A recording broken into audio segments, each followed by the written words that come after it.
Olá a todos, estamos aqui mais um comemorando o Natal, né? A virada aí do dia 24 para o 25, se comemora o Natal, mas Natal, nós já falamos aqui, é todo dia, né? Todo dia Jesus precisa nascer nos nossos corações, no seu coração.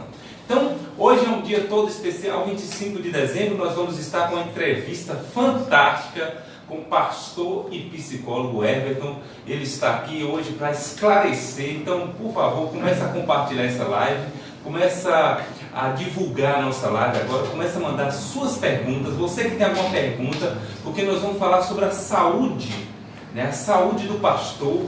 Então, até você pode compartilhar aí com o seu pastor, você que está ouvindo agora, aonde você estiver nos vendo, compartilhe com o teu pastor essa live, para que ele possa acompanhar também, porque temos aí, né, o que nós vamos divulgar aqui hoje é fantástico, né, porque temos algo que não acontecia e parece que agora estão acontecendo, não sabemos porquê, mas ele pode explicar melhor, porque é um trabalho de pesquisa científica, e ele vai estar falando sobre a saúde mental do pastor, como é que está a saúde mental, por que tem tantos pastores que, né, cometem suicídio e o que está acontecendo com os pastores. Então ele vai estar falando hoje à noite. E você tem uma pergunta? Mande para nós, né? Ou seja, mande aí a tua pergunta, comece a anotar. E hoje à noite é fantástico, porque hoje a Alfa Corretoras, eu vou pegar aqui, viu? Alfa Corretora está, né? Põe aí a propaganda da Alfa. Viviane, né? E a Leandra, né? Está patrocinando esse.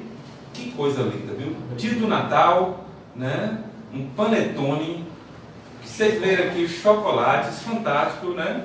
Vou dar um zoom aí para vocês verem que. Então, começa a compartilhar, começa a participar, que no final nós vamos sortear esse negócio delicioso. Eu guardei isso lá em casa ontem, quase que o povo come, viu? Foi um mistério para guardar isso aqui, precisa guardar dentro do guarda-roupa. Não vocês verem a situação, se eu colocar na geladeira eu ficar sem. Então hoje à noite é para você esse, né, panetone, oferecimento da Alfa Corretora. Então você tem seu carro, vai viajar nas férias? Eu já fiz o meu seguro, né, com Alfa Corretoras, vou viajar seguro, sabendo se acontecer qualquer coisa, né, o guinche, tudo vai, né, ou seja, ser a melhor forma possível. Então que não aconteça nada, que sua viagem seja uma bênção, mas se precisar, Alfa Corretora e Seguros, Viviane, procurem Viviane ou a Leandra e você será bem atendido. Temos também, estamos aí 12 dias de clamor, todas as madrugadas aqui na igreja, 5h30 da manhã, por 12 meses de vitória. Vem orar conosco, venha participar da oração, todos os dias, 5h30 da manhã, estamos aqui no Ministério Paz e Vida. Camiseta Baruch, né? Ou seja, essas camisetas lindas aqui, né, da Baruch Story. Então, se você quiser adquirir essas camisetas, entra no Instagram da Baruch Story, você vai adquirir suas camisetas, camiseta linda, ou no site da igreja, esse site está sendo divulgado aí também. Então, participe. Isso, e a promoção aí, fim de ano, 2 camisetas por R$50, só até o dia 31. E no dia 31 nós temos o culto da virada, tanto aqui no Ministério Paz e Vida, como lá na Batista Esperança. Lá começa que hora? 10 horas. 10 horas, aqui não começa 9 horas da noite. Então nós vamos ter o culto da virada, vai participar, né? Ou seja, as igrejas estão todas abertas, a partir das 21, venha participar, venha cultuar, né? Ou seja, receba 2019 na presença do Senhor Jesus, amém? Então vamos ter o culto da virada próximo, e domingo nós temos o batismo, festa nas águas aqui na igreja, venha participar conosco às 19 horas em nome de Jesus. Pastor Everton, uma boa noite. Boa noite. Né? Isso aqui é um caba que está aqui conosco, um sujeito maravilhoso, trabalha com música, né? Também, né? Toca baixo. Jaqueline também, que é pastora, está aqui conosco, seus filhos Caleb não, Azaf, né? Caleb é meu sobrinho. Passei perto, né? Azaf, né? Está aqui conosco. Então, toda a família está aqui conosco, por em frente do pastor. Ele vai estar falando um pouquinho sobre a saúde mental, né? Qual foi a ideia? Por que você resolveu falar sobre esse tema? Esse tema, bom, primeiro boa noite para todo mundo aí que está assistindo. Esse tema nasceu de um evento que eu participei em São Paulo, esse evento foi com uma psicóloga, Roseli Oliveira, e ela estava falando do cuidado com cuidadores, e aí me surgiu esse estalo de fazer uma pesquisa no fim da graduação sobre essa representação social que é o pastor, que na academia às vezes talvez não era muito lembrado, e talvez surge daí algo interessante. Interessante, viu? Muito interessante. Vamos seguir. Né? Então, esse é o que foi que chamou a atenção, né? E o que você descobriu? O que foi assim, quando você fez essa pesquisa, assim, o que veio? Você falou assim, essa pesquisa é importante. Que hora que você começou a pesquisar, o que você viu aí? Foi a quantidade de artigos encontrados, que foram poucos. Não tem artigos, né? Ou seja, existe até uma produção, mas essa produção não está dentro das bases mais conceituadas. E aí isso deu uma pulga atrás da nossa orelha, né? Tanto da minha quanto dos orientadores. É interessante pesquisar sobre isso. E o fato também da academia na época, existe uma certa resistência. Alguns artigos, né? Com algumas plataformas. Né? Quando você coloca que você vai pesquisar tal área, a vida acadêmica é legal, é interessante, quer se pesquisar sobre tudo, mas ainda existe um preconceito. Então, quando a gente vem com essa proposta, o nome pastor traz para alguns professores lá na academia aquele medo, religião e tal, e aí achava que já começou a tentar desmerecer sem começar a pesquisa ainda, né? Muito interessante. Agora, quantos pastores, mais ou menos, há hoje, não sei se a sua pesquisa abrange isso aí, mas quantos pastores hoje tem no Brasil, assim, um número, né? Porque é difícil saber um número, né? É difícil saber, porque não existe, né, uma plataforma para indicar isso aí. Mas mais ou menos o que? Vocês viram alguma coisa relacionada a isso? Tem números? Sobre saúde, principalmente sobre a saúde mental, encontramos alguns artigos, aí tem um número vasto que tenta achar alguma coisa. O que tem chamado a atenção, na verdade, na maior parte do tempo, é um aumento grande da prática do suicídio nesse viés religioso e também um número significativo de alguns que entram na questão da depressão ou nos transtornos de personalidade. Isso tem mexido muito. Então, assim, as convenções geralmente têm se preocupado mais. Nas convenções é mais fácil você ter números. Isso. Porque existem as igrejas independentes. Claro, as igrejas independentes a gente não consegue ter um dado. Então, quando você tem uma denominação grande, batista, você tem uma assembleia, você tem presbiteriana, aí você consegue números. Mas não está dentro só desses lugares, esse sofrimento psíquico. E aí está abrangido, indo além, porque a prática religiosa está muito além disso tudo também. Então torna maior. O que dá para entender que é um fenômeno que precisa de uma observação muito criteriosa e muito ética também. Isso sim dá para perceber de bater o olho e lendo sobre o assunto. Olha, é uma coisa que eu não gosto de compartilhar, que é notícia, por exemplo, eu recebo de pastores que suicidou, mas teve um que eu mandei para alguns pastores que tinha um texto, né? Tinha um texto muito interessante. Mas eu tenho recebido de muitos pastores as notícias recentes de pastores que se suicidaram. E aí eu queria saber de você aí, o que você pode falar para os nossos telespectadores, o que está acontecendo com a classe eclesiástica. Bom, estou fazendo uma mini apresentação.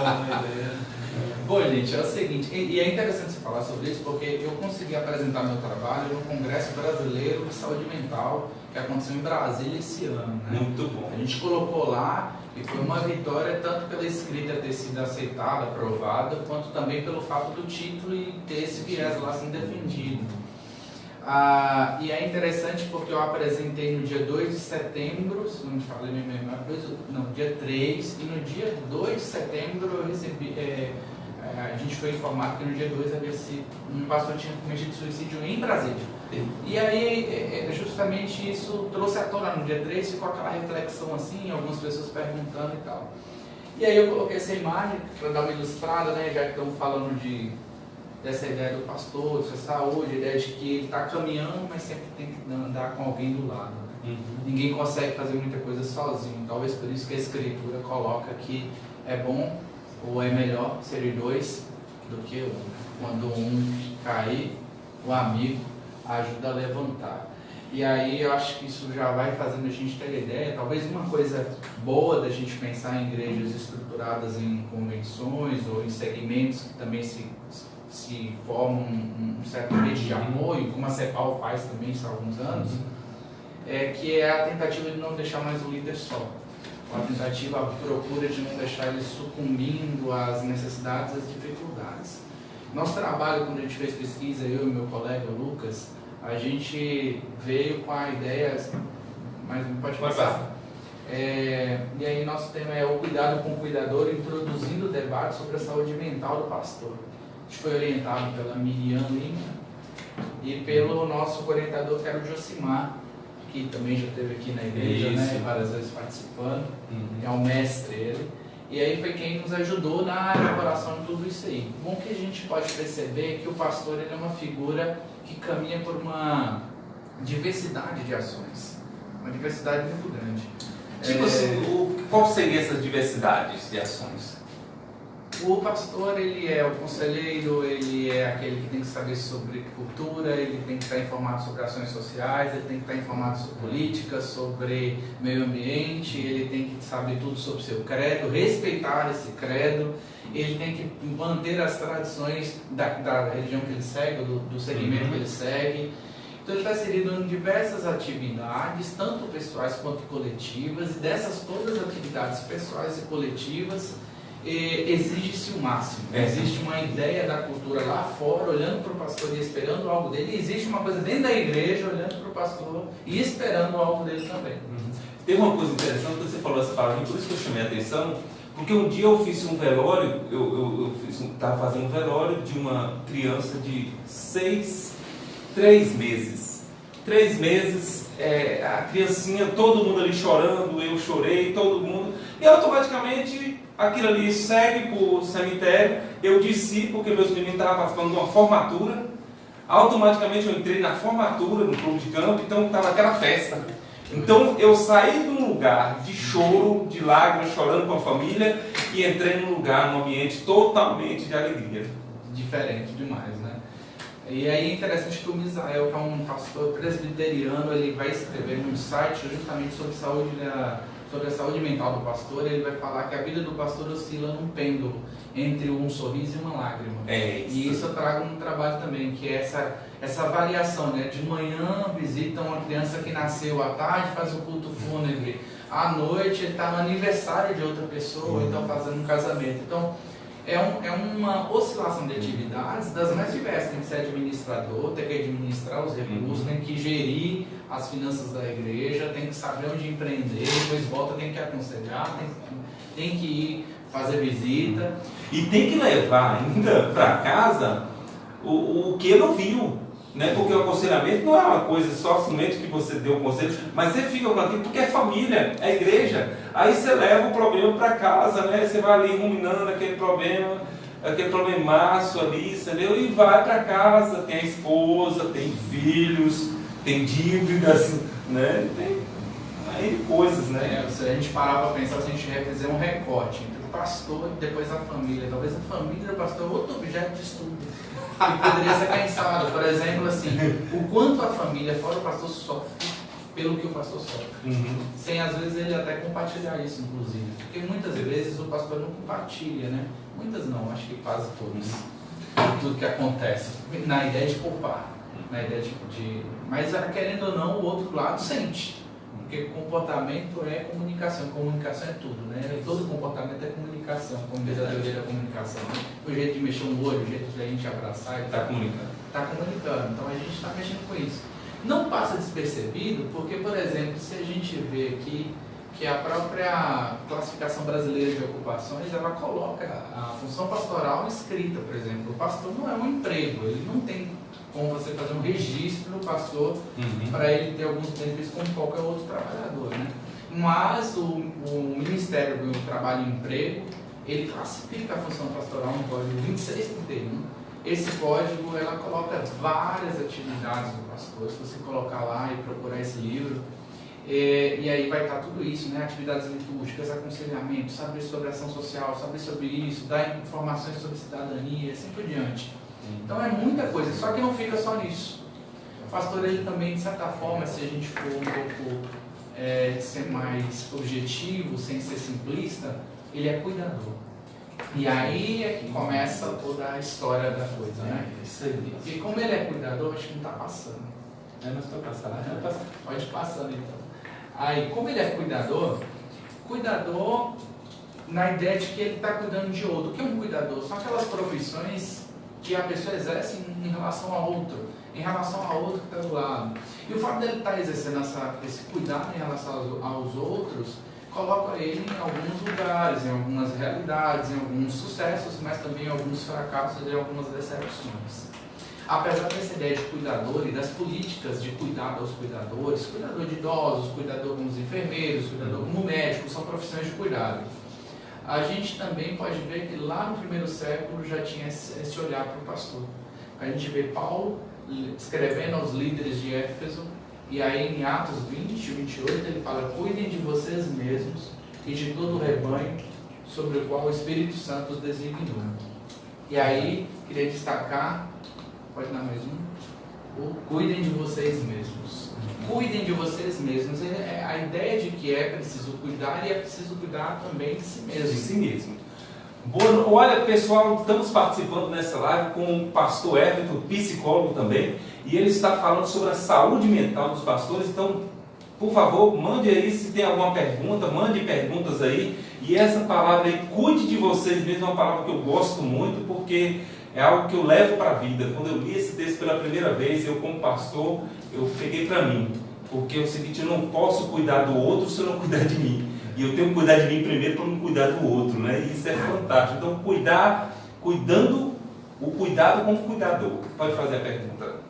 Pastor, quando o pastor chega nessa fase aí de estar na extremidade psicológica ali, está a ponto de fazer um suicídio, o que ele pode se aconselhar, já que ele é o pastor? Boa pergunta. O que a gente tem de desafio agora, hoje em dia, talvez seja o seguinte: o pastor tem dificuldade de se abrir, por conta de que para ele é colocado questões tão particulares que ele não vai falar dos outros. E a gente tem uma cultura que o pastor não, querendo ou não, ele tem uma cultura que o pastor não se abre, por exemplo, outros profissionais, não procura ajuda desse sentido. Acho que ele precisa analisar se ele está entrando num período de desgaste. E aí sim, procurar ajuda profissional talvez seja mais indicado. Se ele pertence a uma convenção, uma igreja convencionada, por exemplo, batista, presbiteriana, Assembleia de Deus, quadrangular e assim por diante, tantas outras, talvez entrar com os órgãos competentes lá da união de pastores, os conselhos pastorais, né? Se é de uma igreja independente, aí agora é o seguinte: talvez você não vai conseguir abrir-se com um membro da igreja, que é poupar o membro. Então, é procurar de fato um médico, é procurar de fato um psicólogo, alguém nessa área da saúde, para estar avaliando o que está acontecendo do aspecto de comportamento e sensações físicas, trabalhando de uma maneira mais simples de entender, né? O coração palpita demais, muito empotimento triste, senso de realização muito baixo, uma amargura profunda, muito sono, pouco sono, né? Essas sensações, esse número de repertório de sensações, emoções e comportamentos desregulados, descontrolados, pode ser indicadores de que você precisa procurar uma ajuda. Talvez o grande limitador aí é a ideia de que pastor, depressão é coisa do diabo e não é doença. Tem isso também, viu? E outra coisa, tem a questão até do pastor tirar férias, que a maioria dos pastores não tira férias. E se ele for tirar férias, quem vai ficar no lugar dele? Porque ele é o expert, ele é o bom. E se ele sair de férias, o outro que fica no lugar dele, pode ser que ele chegue, ele volta das férias, ele já tem outro tomando conta do lugar dele. É uma luta, viu? Pastor Evan, tem uma pergunta aqui. Pode. Assim, o pastor, quando está nessa situação, ele pode se abrir com a esposa pode ajudar em que forma nesse momento?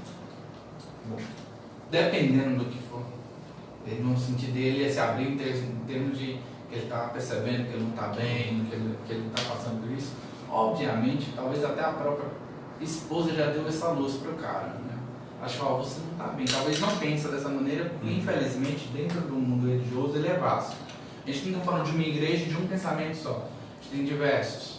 A doença ainda é um problema para o nosso meio, porque a gente quer que Jesus cure tudo, como se ele fosse obrigado a curar tudo.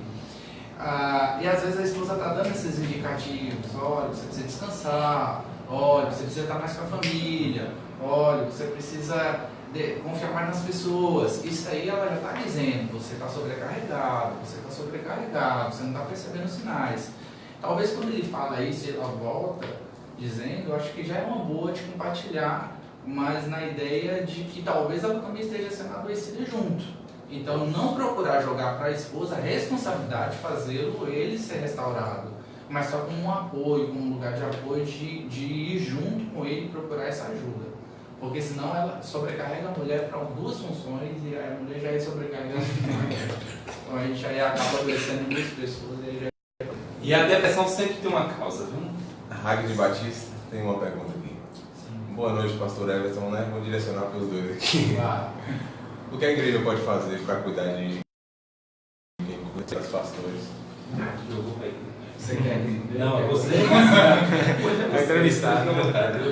Bom, ótima pergunta, porque é justamente em parte a ideia de você fazer uma pesquisa dessa é na ideia de você poder ter ideias do que fazer. Bom, do aspecto da igreja, é bom a igreja repensar como é que ela cuida em termos, se os horários, não no sentido capitalista, não no sentido de só tantos horários, tantas horas você vai trabalhar por dia, não sei o que lá, mas no sentido de preocupação pessoal. Quanto tempo a gente gasta do nosso pastor? Ele está dormindo bem? Ele perde muitas vezes. Tudo bem, que uma emergência é emergência. Uma pessoa sofreu um acidente, a gente vai acordar de madrugada, vai atender, vai dar assistência, vai ficar no estudo, não tem problema. Isso aí não é a questão. Acho que ninguém que se sente chamado questiona isso. Agora, nunca conseguir dormir bem, nunca ter respeito aos seus próprios sonhos, nunca conseguir ter suas férias, não ser pensado em algumas outras questões de sua saúde, como é que ele anda, talvez aí mora já a ideia, como é que a igreja se preocupa, como é que ela tem se preocupado sobre a sua receita, sobre seus investimentos, sobre como ele cuida, não só dele, como da família dele. Aí já dá uma base para estar ajudando ele sempre a se cuidar, né? Pastor José Nilton Sampaio, de Candiba, um dia ele pregando para o seminário, os pastores, ele falou uma coisa interessante. Ele falou bem assim: muitas vezes tem pessoas que ligam para o pastor 11 horas da manhã e falam: pastor, já acordou, pastor? Mas não fala de uma forma amigável, porque eu tenho meus colegas, né, e amigos mesmo da igreja que falam isso, porque eles ouviram isso, né? Então eles falam, né? Mas até o pastor fica, as pessoas vigiando a vida do pastor. O pastor se sente vigiado, o pastor se sente, entendeu? Ele tem cobrado o tempo todo, então ele tem que estar na oração, se os jovens na oração 5 horas da manhã, ele tem que estar, se as mulheres na oração 10 horas da noite, ele tem que estar, então ele se sente vigiado, cobrado o tempo todo. Então é uma coisa... engraçado é que na nossa pesquisa, Herbert Sobol e Silvio Holanda vão trazer justamente isso. Existe uma cobrança por sucesso número hoje do pastor e o mundo, ele é um mundo que exige demais, né? Por exemplo, assim, quando alguém é sobrecarregado a semana inteira, a gente fala que é uma pessoa de sucesso. Por quê? Porque ele não tem tempo. Se ele não tem tempo, ele é uma pessoa de sucesso. Então a gente valoriza a nossa modernidade, valoriza quem não tem tempo. Então engraçado que o pastor já se sente assim, muito cheio, quando alguém fala assim: pastor, eu ia te ligar, mas eu sei que você é ocupado. O cara enche o peito, graças a Deus, o cara reconhece que eu trabalho muito. Porque se falasse, não, eu tenho tempo, parece, então ele não é muito... folgado. Ele é folgado.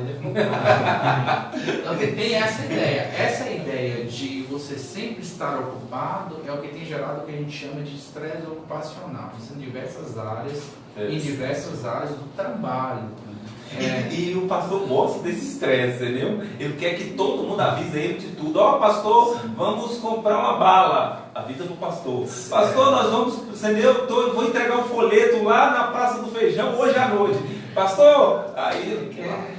São as peculiaridades. Tem pastores que são muito controladores, porque vem de uma natureza, de uma criação, de uma formatação de personalidade que está por dentro. Outros são muito inquietos, para não dizer outra coisa.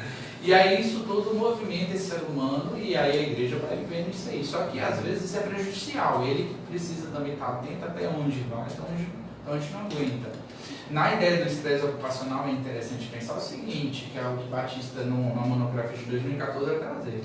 Ele vai falar o seguinte: poucas pessoas têm refletido o estresse ocupacional na esfera religiosa, e não só pastores, a gente pode colocar líderes, porque a gente pode falar do líder dos ministérios, a gente pode falar de pessoas que estão trabalhando em outras áreas da igreja, que às vezes eles deixam de viver suas vidas, suas famílias, suas histórias, para fazer aquele ministério bombar, aquela coisa funcionar como eles sonham.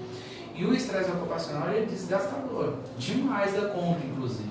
A gente não percebe, tanto na pesquisa de Pierre Lipper, eles vão dizer o seguinte: em 2009, no artigo dele de 2009, o estresse na cidade de São Paulo em 2009 foi encontrado o resultado de 35%. Pessoas comuns, 35%. Na pesquisa dele com pastores, o resultado foi 50%. Quer dizer, olha para você ver, a cada 100 pessoas, 35 na cidade de São Paulo sofrem de estresse ocupacional. Mas na pesquisa com pastores, 50 em cada 100. Então você já para pensar.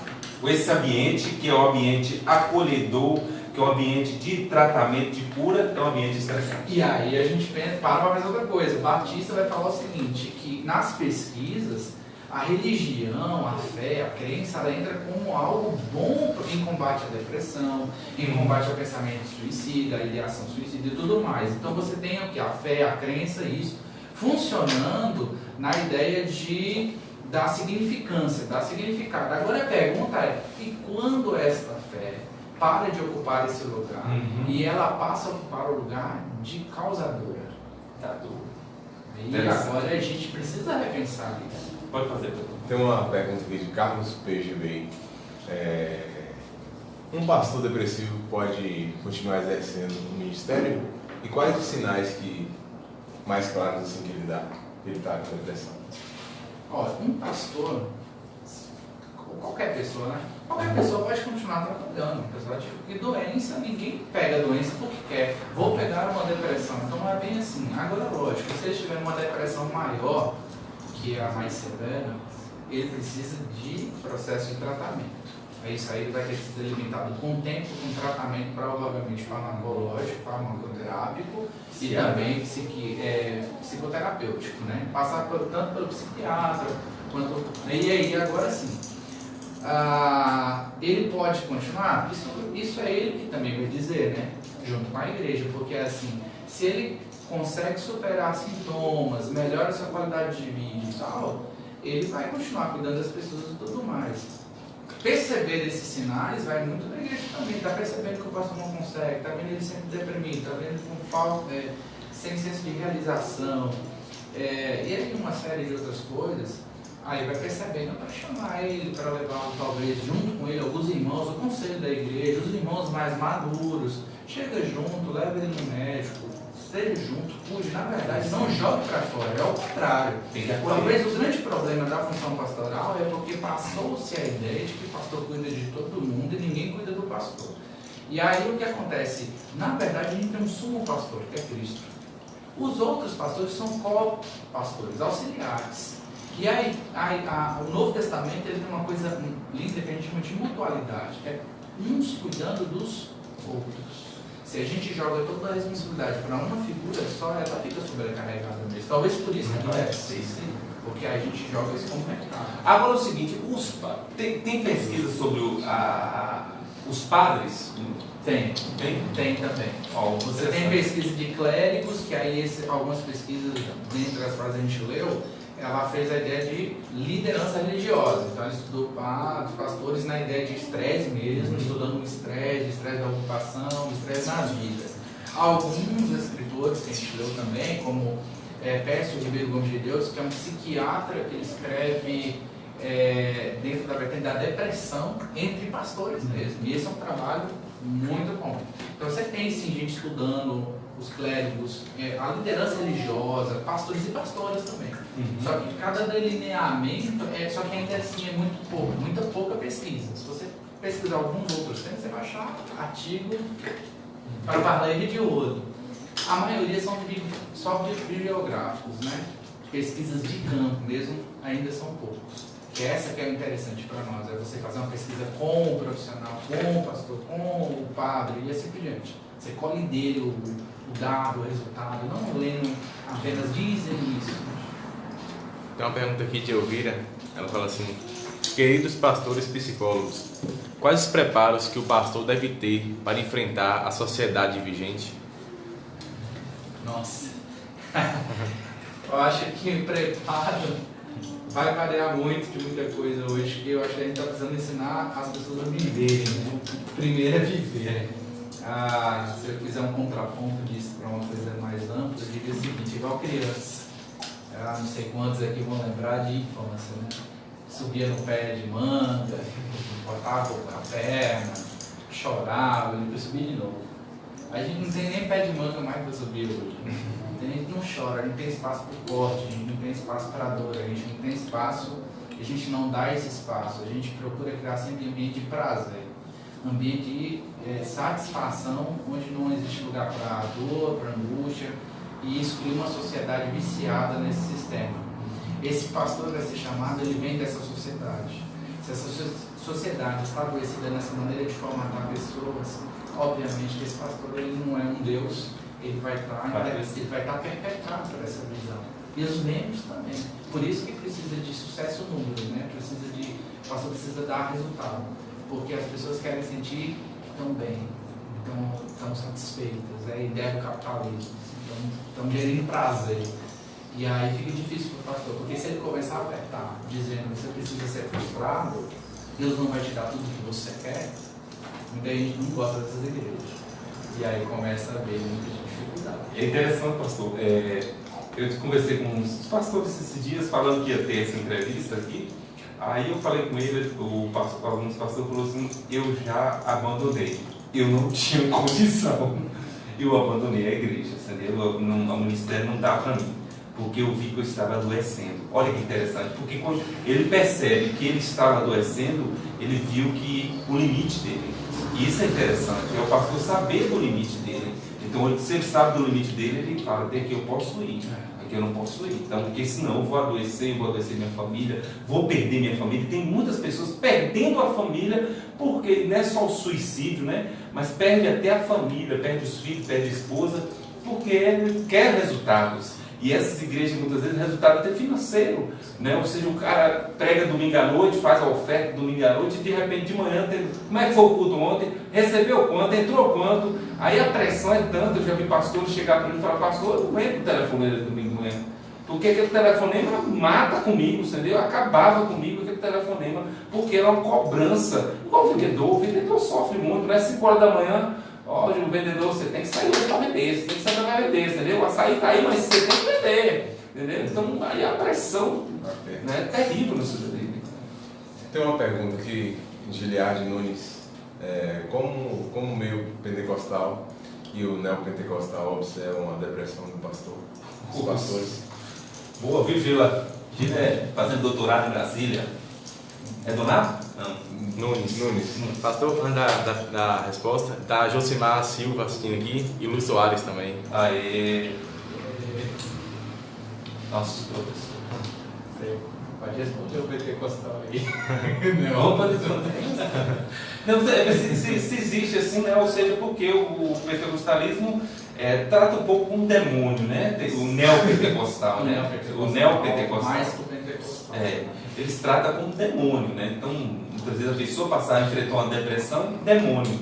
Então, automaticamente, eu não quero ter demônio. Quem é que vai querer ser um endemoniado na história? Então, você vai lutar contra esse sintoma. Vai lutar contra esse sintoma. É terrível. Mas pode falar. Você já respondeu, tá massa. É isso aí. Então, e também até o psiquiatra, tem pessoas que eu vou atender, né? E aí a pessoa fala: não gosto de psicólogo, porque psicólogo é coisa de doido, psiquiatra é coisa de doido. Eu não tomo esse remédio não, porque esse remédio é remédio para doido. Então nós criamos, né, esse estigma, e esse estigma tem, né, ou seja, causado um transtorno terrível na sociedade. Então, pessoas não se tratam, pessoas não buscam ajuda porque passou que é de doido. Não, gente, é de pessoa. A doença mental é a mesma doença do corpo. o corpo está ligado, né? Você não tem um desconexo uma coisa com a outra de forma nenhuma.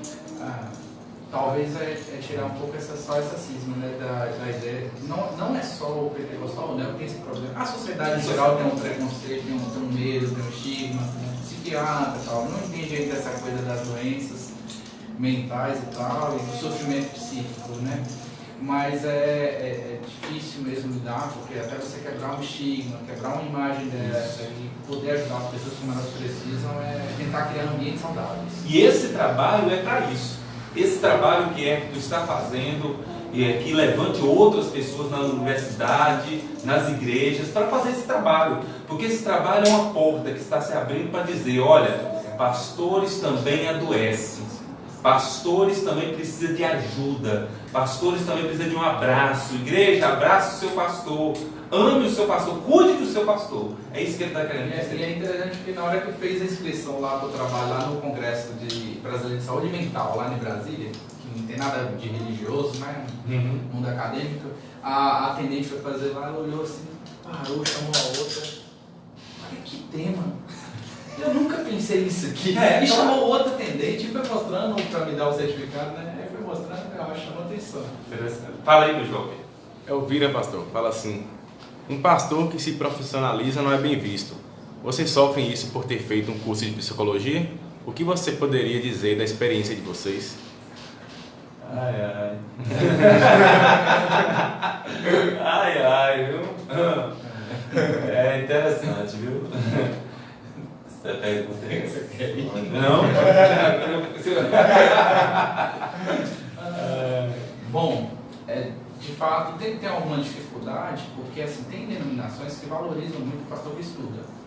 Já tem outras que menosprezam totalmente. Para elas é uma atitude, entender esse espiritual como algo que senta numa cadeira, desce algo do céu, alguma coisa assim, e a mente do pastor funciona.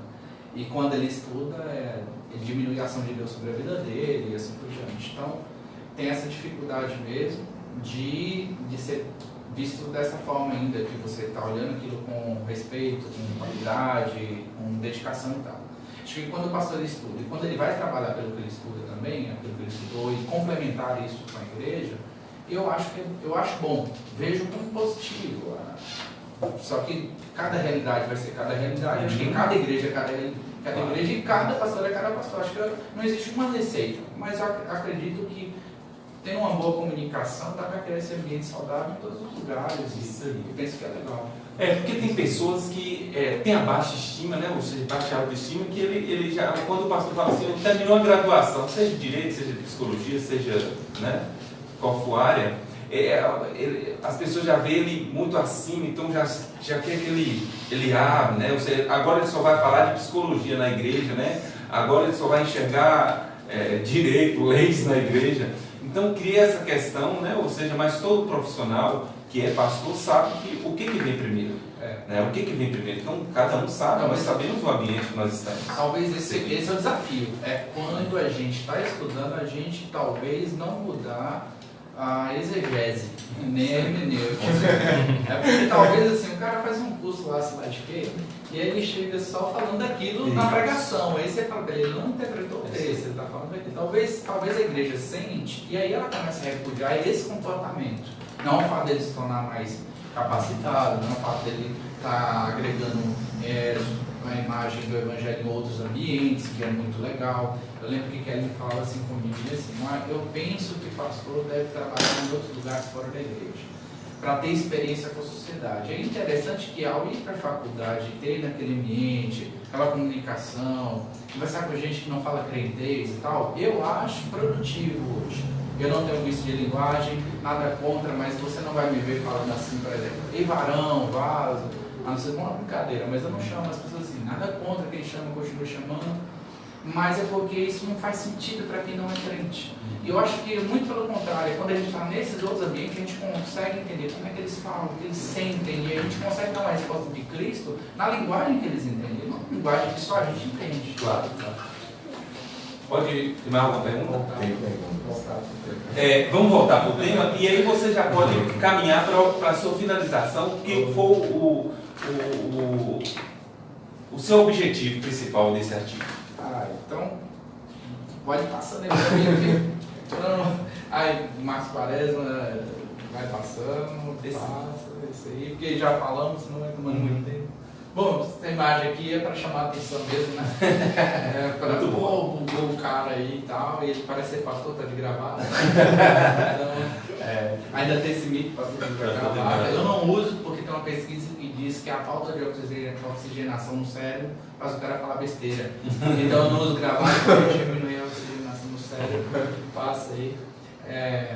Pode passar. Aí esse estilo de vida que eu estava falando é o estresse ocupacional. As mudanças das igrejas também, inserção de estratégias de marketing nas igrejas, estratégias de crescimento, e tem colocado os pastores a uma altíssima cobrança, que você falou tempos atrás, e isso está colocando eles nessa posição muito adoecedora. Pode passar?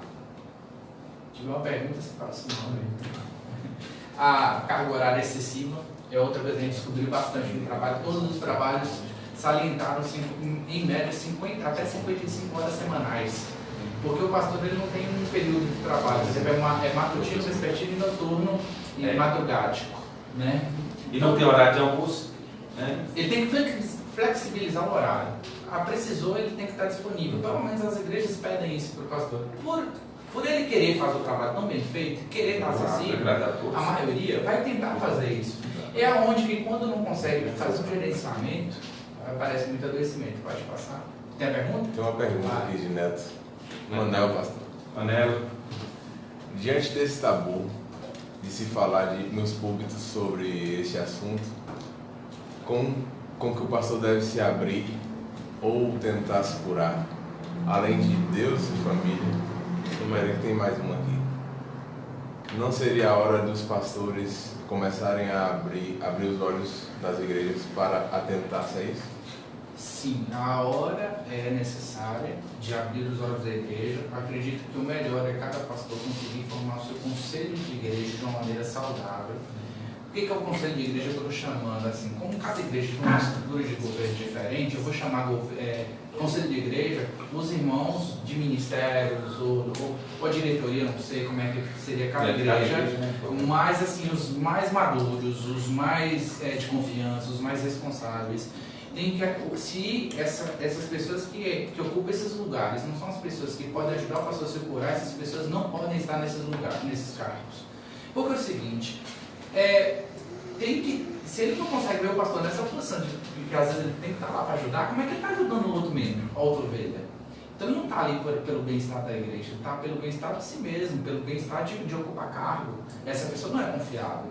O legal é que a igreja pense em estruturar seus conselhos, eu vou chamar de conselhos do que cada igreja se pensa, esses conselhos na ideia de maturidade, cuidando uns dos outros. Quando reúne aqueles líderes de ministério, educação, jovens, assim por diante, tal, junta todo mundo e faz uma revisão de ano, por exemplo, agora no final de ano, revisão de ano, é pensar assim, como é que eu te ajudei durante o processo? Você era líder de outra área, mas a gente caminha junto. E assim, a mesma coisa com o pastorado. Eu acho que quando tem esse ambiente saudável, o pastor chega e fala, olha, irmão, isso foi difícil para mim.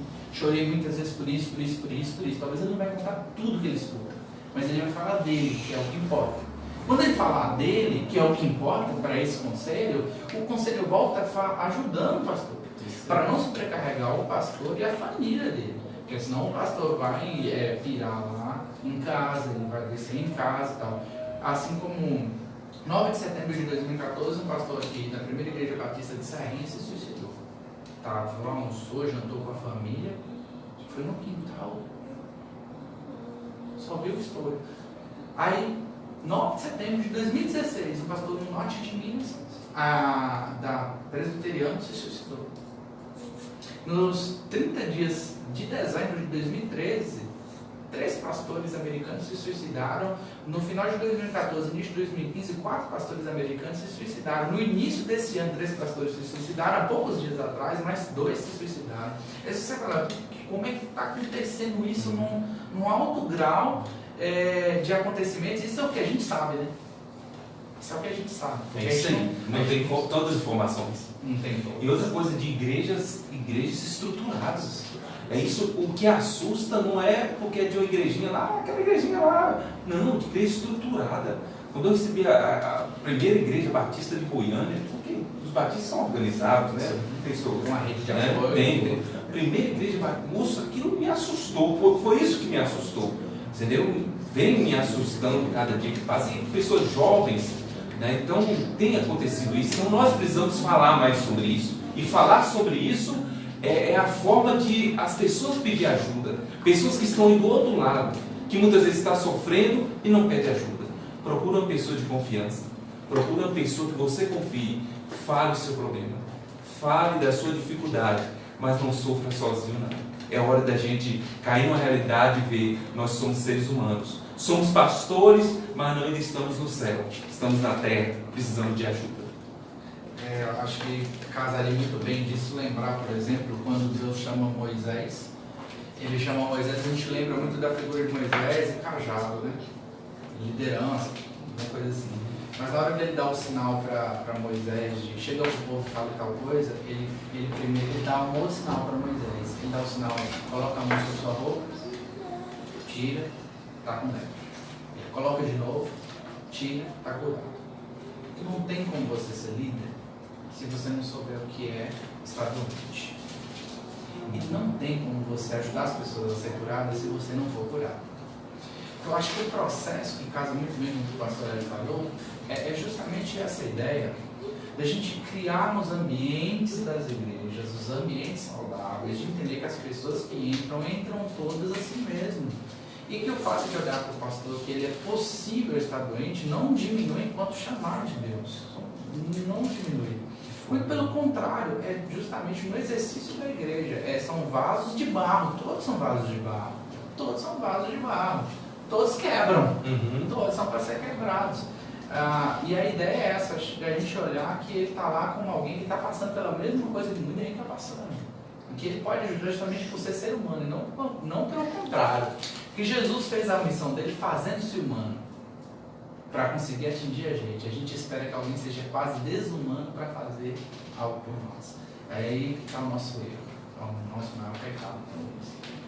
Paulo foi um dos cabras que instruiu assim, a igreja, ele deixou a doutrina da igreja e foi um sujeito que passou por dificuldades. Se você lê 2 Coríntios, ele vai falar dos problemas dele, vai falar do espinho da carne, vai falar das decepções, vai falar das fraquezas, vai falar das dores. Isso é interessante para uma igreja, está na Bíblia, isso é muito fantástico. E ele vai falar, né? Suporte comigo os meus sofrimentos como um bom soldado de Cristo. Então, o sofrimento existe, o sofrimento é real. Agora nós temos que aprender a vivê-lo, a compreender o sofrimento em nossas vidas. Então você, pastor, que procure ajuda, sabe?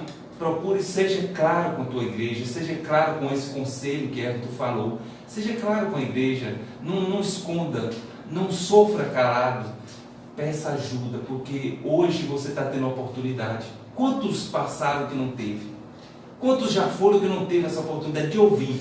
Você tem a chance ainda de sair dessa, tá bom? Que Deus abençoe. Nós vamos orar por você agora, orar por todas as pessoas que estão nos vendo, nos ouvindo agora, para que Deus esteja abençoando. Passe esse vídeo, compartilhe esse vídeo com seus líderes, com seus pastores, com mais pessoas que você puder. Compartilhe, porque pastores precisam ouvir isso. E se precisar de ajuda, estamos aqui. Procure pessoas de confiança. O pastor Hélio vai estar dando as últimas palavras e orando por nós aqui nesta noite, em nome de Jesus. Amém. Então, é isso aí. Procure ajuda.